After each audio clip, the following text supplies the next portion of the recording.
इस वीडियो में हम बात करेंगे आईसीटी के ऑप्टिमल ट्रेडिंग जोन और ऑप्टिमल ट्रेड एंट्री के बारे में। ये जो थियरी है, ये ज़्यादातर फाइबोनाकी रिट्रेसमेंट लेवल्स और फाउंडेशनल प्राइस स्विंग्स पर बेस्ड होती है, ताकि हम अपकमिंग इम्पल्सिव मूवमेंट्स की शुरुआत में ही एंट्री ले सकें और पॉसिबल टारगेट्स डिफाइन कर सकें। हमने इस ट्रेडिंग मॉडल को सिंप्लीफाई किया है 3 ईजी स्टेप्स में: एनालिसिस फेज, ट्रेड एग्जीक्यूशन और मैनेजमेंट। हम आपको बताएंगे कैसे आप इस कॉन्सेप्ट को market structure, fair value gaps और हायर टाइम फ्रेम के की लेवल्स के साथ कंबाइन कर सकते हो, ताकि एक हाई क्वालिटी ट्रेड लिया जा सके। तो अगर आपको ये इंटरेस्टिंग लग रहा है, तो हमेशा की तरह वीडियो को लाइक ज़रूर करना, और अगर चैनल पर नए हो तो सब्सक्राइब भी कर लेना। चलो अब सीखते हैं एक और एडवांस ट्रेडिंग कॉन्सेप्ट। जब हम चार्ट्स ओपन करते हैं, तो सबसे पहले हमें प्राइस स्विंग्स और की स्ट्रक्चर लेवल्स को डिफाइन करना होता है। दूसरे शब्दों में कहें तो हायर टाइम फ्रेम से लोअर टाइम फ्रेम तक एक टॉप डाउन एनालिसिस करना ज़रूरी है, ताकि हमें मार्केट कंडीशंस की एक पूरी क्लियर पिक्चर मिल सके हर लेवल पर। जब हम हायर टाइम फ्रेम की लेवल्स की बात करते हैं, तो हम वीकली, डेली और 4 घंटे के चार्ट्स की बात कर रहे होते हैं। 4 घंटे से कम टाइम फ्रेम ज़्यादा शॉर्ट टर्म हो जाता है लार्ज इंस्टीट्यूशंस के लिए उनके प्लान्स को रिफाइन करना। अगर हमें दिखे कि प्राइस किसी हायर टाइम फ्रेम रेजिस्टेंस से नीचे गिरा है, तो हम रीजनेबल मान सकते हैं कि इंस्टीट्यूशंस उस बिंदु पर सेल करने में इंटरेस्टेड थे। वहीं अगर प्राइस सपोर्ट लेवल से ऊपर गया है, तो इसका मतलब इंस्टीट्यूशंस ने वहां बाइंग की होगी। इस तरीके से हम छोटे इंट्राडे फ्लक्चुएशंस की टेंशन नहीं लेते। हम फोकस करते हैं बड़े मूवमेंट्स पर, जो ये दिखाते हैं कि बड़े प्लेयर्स मार्केट को इन्फ्लुएंस कर रहे हैं। ये जो बड़े ट्रेंड्स हैं, वो हायर टाइम फ्रेम पर ही दिखते हैं, और हम बार बार इस बात पर जोर देते हैं कि एनालिसिस के लिए ये कितना इंपॉर्टेंट है। तो हायर टाइम फ्रेम स्विंग्स और की लेवल्स को आइडेंटिफाई करना हेल्प करता है हमें मार्केट की बड़ी डायरेक्शन को समझने में और गलत साइड पर फंसने से बचने में। उसके बाद हम लोअर टाइम फ्रेम जैसे 1 घंटे या 30 मिनट के चार्ट पर जूम करके पोटेंशियल ट्रेडिंग अपॉर्चुनिटीज ढूंढ सकते हैं। अगर आप चार्ट देखोगे, तो आपको दिखेगा कि मार्केट हमेशा इंपल्सिव और करेक्टिव वेव्स में मूव करता है। ये जो फ्रैक्टल नेचर है मार्केट का, वो मार्केट पार्टिसिपेंट्स के बिहेवियर की वजह से होता है। इंपल्सिव वेव्स वो होते हैं जो प्राइस को तेजी से एक डायरेक्शन में ले जाते हैं, और इन कैंडल्स का कलर यूजुअली सेम होता है और बॉडीज बड़ी होती हैं। वहीं करेक्शंस उस इनडिसीजन को दिखाते हैं चार्ट पर, जहां कैंडल्स मिक्स्ड कलर की होती है और बॉडीज छोटी होती हैं, साथ में साइडवेज विक्स भी होती हैं। पुलबैक के एंड और अपकमिंग इंपल्सिव मूव की शुरुआत को आइडेंटिफाई करना काफ़ी प्रॉफिटेबल हो सकता है, क्योंकि इससे ट्रेडर्स को अच्छी बाइंग या सेलिंग अपॉर्चुनिटीज मिल सकती हैं। मान लो हम एक अप ट्रेंड में हैं और हमें बाई लो और सेल हाई करना है इस बुल मार्केट से बेनिफिट लेने के लिए। हम अभी बाई नहीं कर सकते, क्योंकि प्राइस ऑलरेडी हाई है और कभी भी गिर सकता है। इसलिए हमें वेट करना पड़ेगा करेक्शन के लिए, ताकि हम बेटर प्राइस पर एंट्री ले सकें। जो लेटेस्ट इंपल्सिव मूव है, वो यहाँ से स्टार्ट हुआ और यहाँ तक ऊपर गया। करेक्शन इसी रेंज के अंदर होगा, और जब मार्केट सफिशिएंट लिक्विडिटी गैदर कर लेगा और बायर्स एक्टिव होंगे, तो मार्केट फिर से ऊपर पुश करेगा। अगर प्राइस इस लेवल से नीचे चला जाता है, तो इसका मतलब बायर्स का कंट्रोल खत्म हो गया है और अप ट्रेंड पर भरोसा करना डाउटफुल हो जाता है। ये दिखाता है कि बेरिश मोमेंटम ज्यादा स्ट्रांग है और एक पॉसिबल रिवर्सल हो सकता है, जब तक ये एक फेक आउट न हो, जहां मार्केट बस लिक्विडिटी गैदर करने के लिए लो के नीचे गया हो। अब वापस आते हैं करेक्शन रेंज पर। सवाल ये है, हम अपनी लॉन्ग पोजीशन कहाँ रखें और मार्केट में एंट्री कहाँ लें। अगर हम बहुत जल्दी एंट्री ले लें, तो हो सकता है प्राइस और नीचे जाए और हम लॉस में चले जाएं, जबकि हमारी एनालिसिस सही थी। और अगर हम बहुत देर कर दें, तो प्राइस ऊपर चला जाएगा और हम ट्रेड मिस कर देंगे। तो की यही है कि हमें ट्रेंड के साथ ट्रेड करना है और करेक्शन के एंड को पकड़ना है, जो अपकमिंग इंपल्सिव मूव की शुरुआत करेगा। अब सवाल ये है, ऐसा कैसे करें? यहीं पर आता है फाइबोनाकी रिट्रेसमेंट टूल काम में। हमेशा इस टूल को इंपल्सिव वेव की शुरुआत से एंड तक अप्लाई करना चाहिए, ताकि हमें कॉरेक्शन रेंज पता चल सके। जब आप इस टूल को लगाओगे, तो साइड में कई लेवल्स दिखेंगे। ये सारे इंपॉर्टेंट लेवल्स सपोर्ट का काम कर सकते हैं और प्राइस को रिजेक्ट भी कर सकते हैं जब वो इन तक पहुंचे। लेकिन 2 स्पेसिफिक रिट्रेसमेंट लेवल्स होते हैं जो आईसीटी का ऑप्टिमल ट्रेडिंग जोन यानी ओटीजी बनाते हैं। वो हैं 61.8 और 78.6 लेवल्स। इस रेंज को ऑप्टिमल ट्रेडिंग एरिया मानने के पीछे कई रीजंस हैं। पहला reason, higher risk to reward ratio. हमें पता है कि हम कहीं भी एंट्री लें, ट्रेड का पहला टारगेट होगा रीसेंट मार्केट स्ट्रक्चर का लेवल। जब प्राइस इस लेवल को टच करता है, कुछ ट्रेडर्स अपनी पोजीशंस क्लोज कर लेते हैं या कुछ प्रॉफिट बुक कर लेते हैं और कुछ लोग लॉन्ग जाते हैं। इससे एक करेक्शन या रिवर्सल भी आ सकता है। तो यही लेवल हमारा पहला टारगेट होगा। अगर आप ओटीजी में एंट्री लेते हो तो आपका रिस्क टू रिवॉर्ड रेशियो काफ़ी अच्छा रहेगा। हमेशा कोशिश यही रहती है कि हमारा ट्रेड कम से कम 1:2 रिस्क टू रिवॉर्ड रेशियो के साथ हो।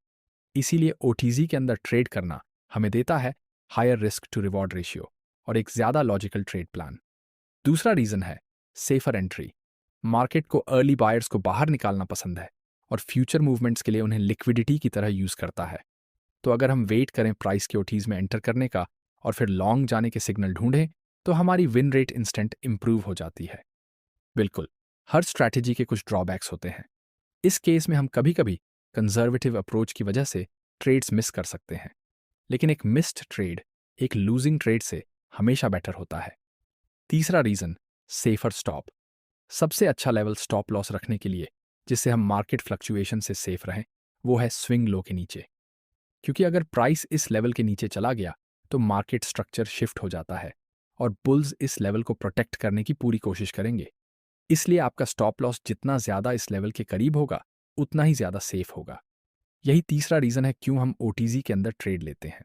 इतना सब समझने के बाद अगर हमें ओटीजी रेंज के अंदर कोई सही एंट्री रीज़न मिल जाए तो वो हाई प्रोबेबिलिटी ट्रेड हो सकता है। ये एंट्री रीज़न कोई भी प्राइस एक्शन सिग्नल हो सकता है, जिनके बारे में हम आगे इस वीडियो में बात करेंगे। अब जब हमने ऑप्टिमल ट्रेडिंग जोन डिफाइन कर लिया है, तो अब मैं आपको समझाता हूँ आईसीटी का ऑप्टिमल ट्रेड एंट्री मॉडल। ये मॉडल 3 सिंपल स्टेप्स में डिवाइड है: एनालिसिस, एग्जीक्यूशन और ट्रेड मैनेजमेंट। चलिए शुरू करते हैं एनालिसिस फेज से। जैसा कि मैंने पहले कहा था, ये स्ट्रैटेजी एक ट्रेंड कंटिन्यूएशन सेटअप है, जहां हम पुल बैक या करेक्शन के खत्म होने का अंदाज़ा लगाते हैं और डोमिनेंट ट्रेंड के साथ एंट्री लेते हैं। पहले स्टेप में हमें मार्केट डायरेक्शन और लेटेस्ट इम्पल्सिव वेव को आइडेंटिफाई करना होता है। हम ये सेटअप तभी यूज़ करते हैं जब हमें डायरेक्शन क्लियरली समझ आ जाए। जो रीसेंट इम्पल्सिव मूव है वो मार्केट स्ट्रक्चर को ब्रेक करना चाहिए ताकि वो वैलिड माना जाए। अब एक और चीज़ रह गई है, हमें ये चेक करना होगा कि प्राइस के पास मूव करने के लिए इनफ स्पेस है या नहीं, हायर टाइम फ्रेम के की लेवल तक पहुंचने से पहले। अगर प्राइस पहले ही किसी हायर टाइम फ्रेम के सप्लाई जोन को टच कर चुका है तो हम बिना कॉन्फर्मेशन के बाई ट्रेड नहीं लेंगे, क्योंकि वो की लेवल इतना स्ट्रांग होता है कि पूरे अप ट्रेंड को रिवर्स कर सकता है। तो जनरली एनालिसिस स्टेप में हम ये 3 चीज़ें देखते हैं: market direction, latest impulsive wave और हायर टाइम फ्रेम की लेवल तक कितनी स्पेस बची है। अब अगला स्टेप है ट्रेड एग्जीक्यूट करना। इस स्टेप में हम वेट करते हैं प्राइस के पुल बैक का और फाइबोनाची रिट्रेसमेंट टूल अप्लाई करते हैं इम्पल्सिव वेव की शुरुआत से एंड तक। फिर हम बाय लिमिट लगाते हैं 61.8 और 78 पॉइंट 6 के बीच के एग्जैक्ट मिडिल पॉइंट पर, जो होता है 70.5 रिट्रेसमेंट लेवल। हमारा स्टॉप लॉस रखा जाएगा स्विंग लो से कुछ पॉइंट नीचे। अब आखिरी स्टेप है ट्रेड मैनेज करना और टारगेट सेट करना। हमें पता है कि जब प्राइस इस एरिया को टच करेगा तो वहां रेजिस्टेंस मिलने की संभावना है और प्राइस नीचे रिजेक्ट हो सकता है। इसलिए हमारा पहला टारगेट होगा इस लेवल तक पहुंचने से जस्ट पहले, जो कि हो सकता है हाईएस्ट कैंडल का क्लोज। दूसरे और तीसरे टारगेट्स के लिए हम एम करेंगे 61.8% रिट्रेसमेंट लेवल्स की तरफ। अब चलिए बेरिश सिनारियो का क्विक रिकैप करते हैं। अब सेम कॉन्सेप्ट को अप्लाई करते हैं बेरिश सिनारियो में।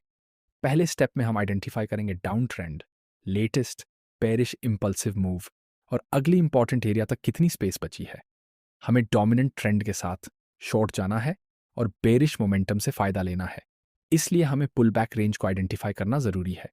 जो लेटेस्ट इंपल्सिव मूव है वो यहां से शुरू होकर यहां तक नीचे गया है, तो यही रेंज है जहां हमें करेक्शन या पुल बैक की उम्मीद है। अब अगले स्टेप में अप्लाई करते हैं फाइबोनाची रिट्रेसमेंट लेवल्स और डिफाइन करते हैं अपनी एंट्री। यहां हम सेल लिमिट लगाएंगे एग्जैक्टली 70.5% रिट्रेसमेंट लेवल पर और स्टॉप लॉस रखेंगे स्विंग हाई से कुछ पॉइंट ऊपर। पहला टारगेट होगा इन कैंडल्स का क्लोज, क्योंकि ये लेवल सपोर्ट की तरह काम करेगा जब प्राइस इसे फिर से टच करेगा। दूसरे और तीसरे टारगेट्स के लिए हम एम करेंगे 27 और 61.8 रिट्रेसमेंट लेवल्स, और यही है आईसीटी का ऑप्टिमल ट्रेड एंट्री मॉडल। जैसा कि आप देख सकते हैं, ये पूरा मॉडल सिर्फ बेसिक प्राइस स्विंग्स और रिट्रेसमेंट लेवल्स पर बेस्ड है। अब कुछ लोग सोच सकते हैं कि ट्रेडिंग इतनी सिंपल कैसे हो सकती है और फिर भी प्रॉफिटेबल कैसे हो सकती है। लेकिन फोरेक्स ट्रेडिंग में सिंप्लिसिटी ही की है। आपका ट्रेडिंग प्लान इतना क्लियर और मैकेनिकल होना चाहिए कि आपको एंट्री, स्टॉप और टारगेट्स बिल्कुल क्लियरली दिख जाएं। ऐसे सेटअप के साथ आप कॉन्फिडेंटली ट्रेड कर सकते हैं क्योंकि आपने बैक टेस्ट किया हुआ है और आपके ट्रेडिंग डिसीजंस में इमोशंस का कोई रोल नहीं होता। इसलिए आपके बैक टेस्टिंग के रिजल्ट्स रियल मार्केट परफॉर्मेंस से मिलते जुलते होते हैं। अब ये तो था बेसिक मॉडल। हमने इसे और एडवांस किया है स्मार्ट मनी कॉन्सेप्ट्स के साथ, जैसे fair value gaps, market structure shifts और मल्टी टाइम फ्रेम एंट्रीज। अब हम इन्हीं को डिटेल में समझते हैं। चलिए शुरू करते हैं ऑप्टिमल ट्रेड एंट्री को फेयर वैल्यू गैप्स के साथ कंबाइन करके। यहाँ पर एक साफ अप ट्रेंड है। हम वेट कर रहे हैं एक पुल बैक का, ताकि बेटर प्राइस पर लॉन्ग एंट्री ले सकें। अगर प्राइस इस लेवल से नीचे चला जाता है तो पूरे अप ट्रेंड पर सवाल खड़ा हो जाता है, क्योंकि वो दिखाता है कि बेरिश मोमेंटम स्ट्रांग हो गया है। अब यहाँ है हमारा करेक्शन रेंज। इसमें हम रिट्रेसमेंट टूल अप्लाई करके ऑप्टिमल ट्रेडिंग जोन को आइडेंटिफाई कर सकते हैं। अगर आप चार्ट के लेफ्ट साइड को देखें तो आप देखेंगे कि जो लेटेस्ट इम्पल्सिव मूव हुआ था उसने मल्टीपल फेयर वैल्यू गैप्स बनाए थे। इनमें से एक गैप ऐसा है जो डायरेक्टली ओटीजी के साथ अलाइन करता है। जब प्राइस इन जोन्स तक वापस आता है तो ये सपोर्ट की तरह एक्ट करेंगे और प्राइस को वापस ऊपर पुश करने में मदद करेंगे। लेकिन एक ज़्यादा कंजर्वेटिव तरीका ये है कि हम वेट करें कि प्राइस तीसरे फेयर वैल्यू गैप तक रिट्रेस करे और वहीं पर लॉन्ग पोजीशन एंटर करें, क्योंकि ये पॉसिबल है कि प्राइस पहले गैप को सिर्फ लिक्विडिटी ग्रैब के लिए यूज़ करे और जो लोग वहां लॉन्ग गए उन्हें ट्रैप कर दे। तो समरी में ओटीजी और फेयर वैल्यू गैप्स को कंबाइन करके हमें एक strong supply and demand zone मिलता है और एक हाई क्वालिटी ट्रेड अपॉर्चुनिटी मिलती है। अब बात करते हैं ऑप्टिमल ट्रेड एंट्री को मार्केट स्ट्रक्चर शिफ्ट के साथ कंबाइन करने की। यहां पर पहले एक लंबा डाउन ट्रेंड था, फिर प्राइस ने पहली बार नया लोअर लो बनाने में फेल कर दिया। इसका मतलब है कि सेलर्स की मोमेंटम खत्म हो रही है। इसके बाद प्राइस ने सप्लाई लेवल को ब्रेक किया अपसाइड की तरफ। ये कैरेक्टर चेंज दिखाता है कि अब सेलर्स का कंट्रोल नहीं रहा और रिवर्सल की पॉसिबिलिटी है। जब प्राइस प्रीवियस हाई के ऊपर स्ट्रक्चर को तोड़ देता है तो ये साफ सिग्नल है कि अब बायर्स का पूरा कंट्रोल है। ये एक प्रॉपर मार्केट स्ट्रक्चर शिफ्ट होता है डाउन ट्रेंड से अप ट्रेंड में। अब हमें लॉन्ग एंट्री की अपॉर्चुनिटीज तलाशनी चाहिए ताकि बुल मार्केट का फायदा उठा सकें। अब सवाल ये उठता है, एंट्री कब करें? चाहे प्राइस ऊपर जाने की हाई चांस हो, लेकिन अगर हम गलत प्राइस पर एंट्री करेंगे तो स्टॉप आउट भी हो सकते हैं।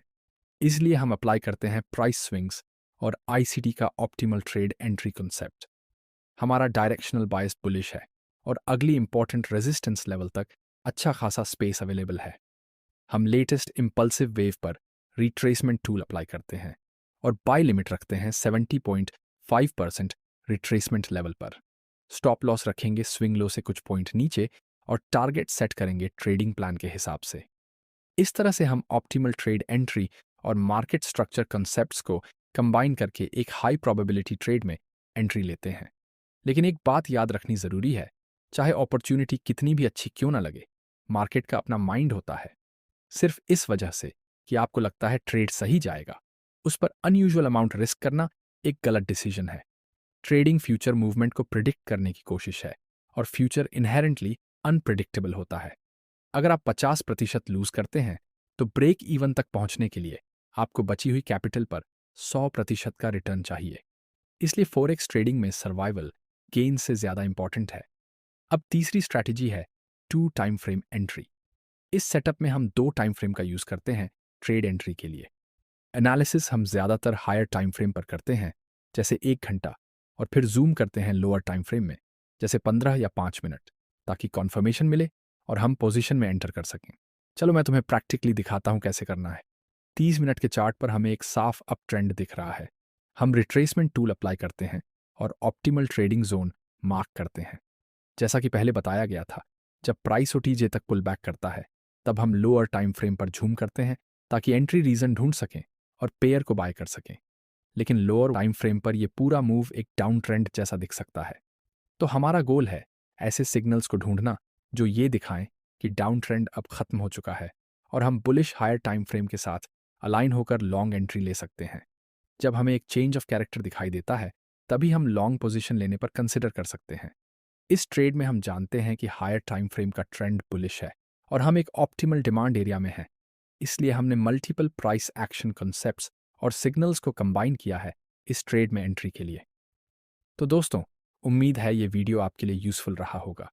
अगर हाँ, तो प्लीज़ लाइक और सब्सक्राइब बटन ज़रूर दबाएं ताकि हम और ऐसा कंटेंट बनाते रहें। मिलते हैं अगली वीडियो में। Happy trading.